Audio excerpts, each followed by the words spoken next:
আজকের এই এক্সপ্লেনারে আপনাদের স্বাগত জানাচ্ছি।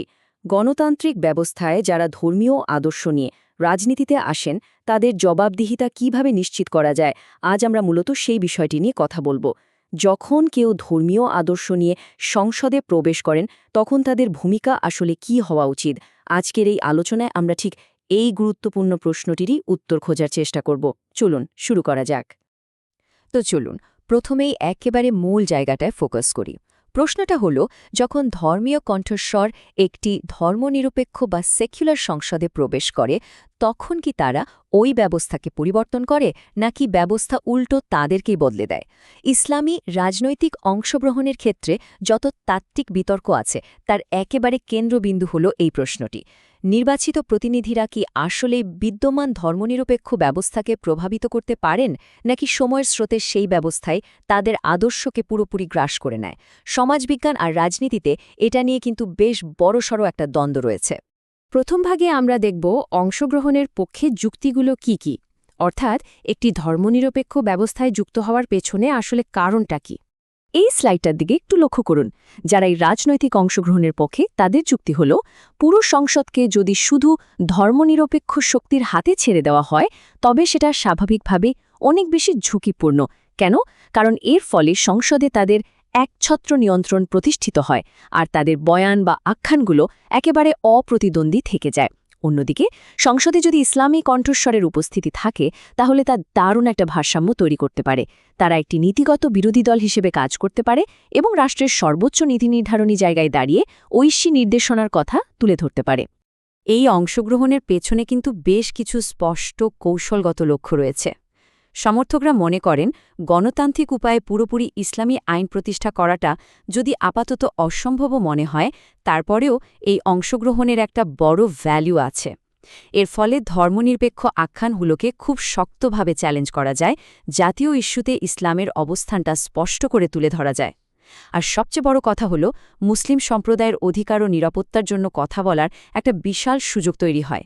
এমনকি ইসলামী শিক্ষার প্রসার বা দাওয়ার কাজটাও এই প্ল্যাটফর্ম ব্যবহার করে আরও কার্যকরভাবে করা সম্ভব। এবার চলুন মুদ্রার উল্টো পিঠটা দেখি। দ্বিতীয় ভাগে আমরা আলোচনা করব সংশয়বাদী পাল্টা দৃষ্টিভঙ্গি নিয়ে, অর্থাৎ যারা সতর্ক সংশয়ের অবস্থানে আছেন তাদের যুক্তিগুলো কি। এখন এখানে সবচেয়ে ইন্টারেস্টিং পয়েন্টটা হলো এই স্থিতাবস্থার ঝুঁকি বা স্ট্যাটাস কো রিস্কের ধারণা। সমালোচকরা বলছেন, এই ধর্মনিরপেক্ষ ব্যবস্থায় অংশগ্রহণ করলে যে ইসলাম একটি শাসন কাঠামো হিসেবে শক্তিশালী হবে তার কোনো গ্যারান্টি নেই, বরং উল্টোটা হতে পারে। এর ফলে সেই সেকুলার স্থিতাবস্থায় হয়তো আরও শক্ত ভিত্তি পেয়ে যেতে পারে। দীর্ঘ সময় ধরে ওই একই কাঠামোর ভেতরে কাজ করতে করতে ইসলামী আদর্শ আর নীতিগুলো ক্রমশ ফিকে হয়ে আসার একটা বিশাল ঝুঁকি কিন্তু থেকেই যায়। কিন্তু একটা বিষয় খুব খেয়াল করার মতো, এই সমালোচনামূলক অবস্থান থেকেও কিন্তু রাজনৈতিক অংশগ্রহণের যুক্তিকে একেবারে পুরোপুরি খারিজ করে দেওয়া হচ্ছে না। যারা ইসলামের সেবা করার আন্তরিক উদ্দেশ্য নিয়ে সংসদে প্রবেশ করেন তাদের কাছে সবারই অন্তত একটা বেসিক প্রত্যাশা থাকে, আর তা হল কেবল মুখে ইসলামের কথা বললেই হবে না। যদি তারা ইসলামের পক্ষে কথা বলার দাবি করেন তবে তাদের কাজ দিয়ে তা অত্যন্ত অর্থবহ এবং ধারাবাহিকভাবে প্রমাণ করতে হবে। এবার আমরা তৃতীয় অংশে প্রবেশ করছি, পর্যবেক্ষণের আহ্বান। অর্থাৎ তাত্ত্বিক আলোচনা থেকে আমরা এখন বাস্তবের দিকে নজর দেব। আহ্বানটি খুবই সাধারণ, পর্যবেক্ষণ করুন।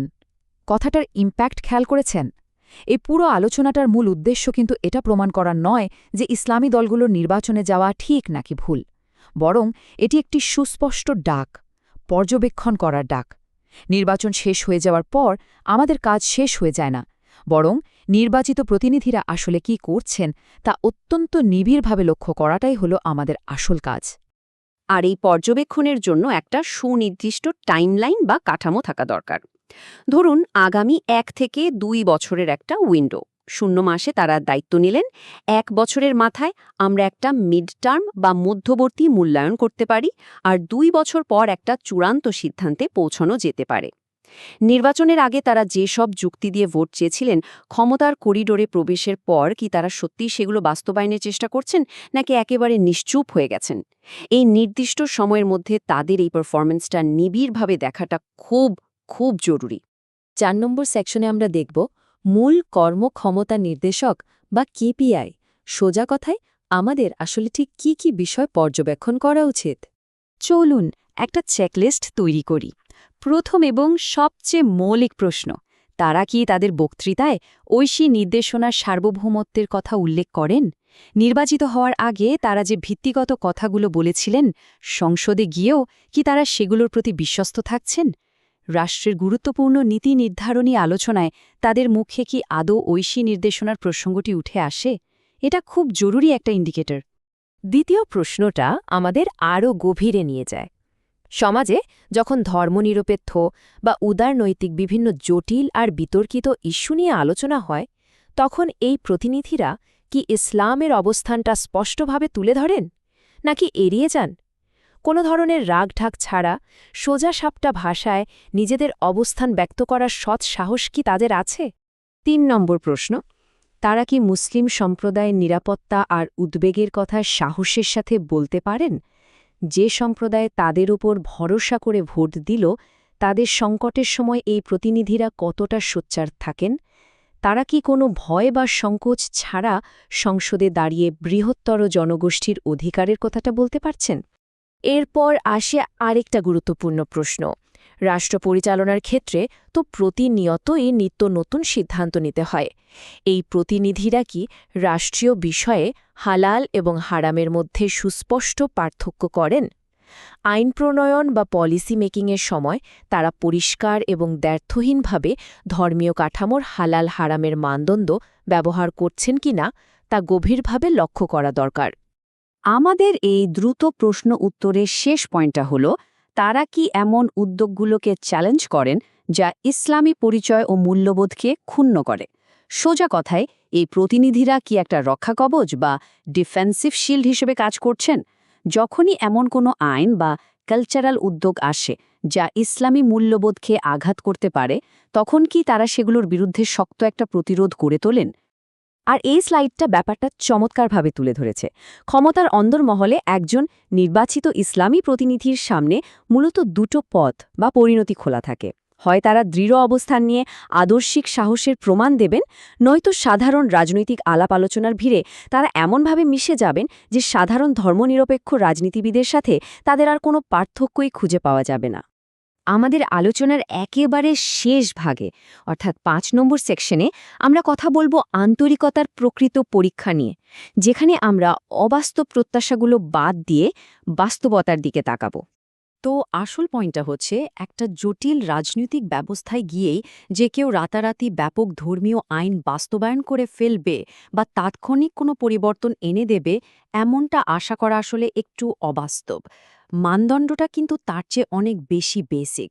তারা সরকারে থাকুক বা বিরোধী দলে, আমাদের দেখতে হবে তারা কি ওই পরিসরের ভেতরে ইসলামী মূল্যবোধের উপস্থিতিকে সত্যিকার অর্থে শক্তিশালী করছেন, তারা কি অর্থবহভাবে আর ধারাবাহিকভাবে ইসলামের পক্ষে কথা বলছেন। এটাই হলো আমাদের আসল স্ট্যান্ডার্ড। কথায় আছে না, কাজীর আওয়াজ কথার চেয়ে বেশি হয়। বাগ্মিতার চেয়ে কাজ বিচারের ক্ষেত্রে কয়েকটা জিনিস আমাদের মাথায় রাখতে হবে। কে কথা বলছেন, কতবার কথা বলছেন, সেটা খেয়াল করুন। যখন আদর্শিক চাপ আসে, তখন তারা কতটা দৃঢ় থাকেন সেটা পর্যবেক্ষণ করুন। তাড়াহুড়ো করে কোনো সিদ্ধান্তে আসার দরকার নেই। শুধু সতর্কভাবে দেখুন কে নিজের বিশ্বাসে অটল থাকেন আর কে খুব সহজে অন্যের সাথে ভিড়ে মিশে যান। সময় গেলেই সবকিছু একেবারে জলের মতো পরিষ্কার হয়ে যায়। পরিশেষে এই যে এতক্ষণ আমরা পর্যবেক্ষণ প্রক্রিয়ার কথা বললাম, এটা আসলে এমন কিছু প্রশ্নের উত্তর দেবে যা কোনো তাত্ত্বিক বিতর্ক দিয়ে সমাধান করা সম্ভব নয়। এই বিশাল রাজনৈতিক ময়দানে কে সত্যি আন্তরিক, কার নিজের আদর্শ অনুযায়ী কাজ করার সৎসাহস আছে, আর কে সত্যি আমাদের পরিচয়, মূল্যবোধ এবং অধিকারের পক্ষে মাথা উঁচু করে দাঁড়ায়, এই প্রশ্নগুলো আপনাদের ভাবনার খোরাক হিসেবে রেখে গেলাম। চলমান রাজনৈতিক দৃশ্যপটে এগুলোর উত্তর খোঁজার মাধ্যমে আসলে আমরা একটা নিখুঁত বিশ্লেষণে পৌঁছাতে পারব। আজকের এই এক্সপ্লেনারের সাথে থাকার জন্য আপনাদের সবাইকে অসংখ্য ধন্যবাদ।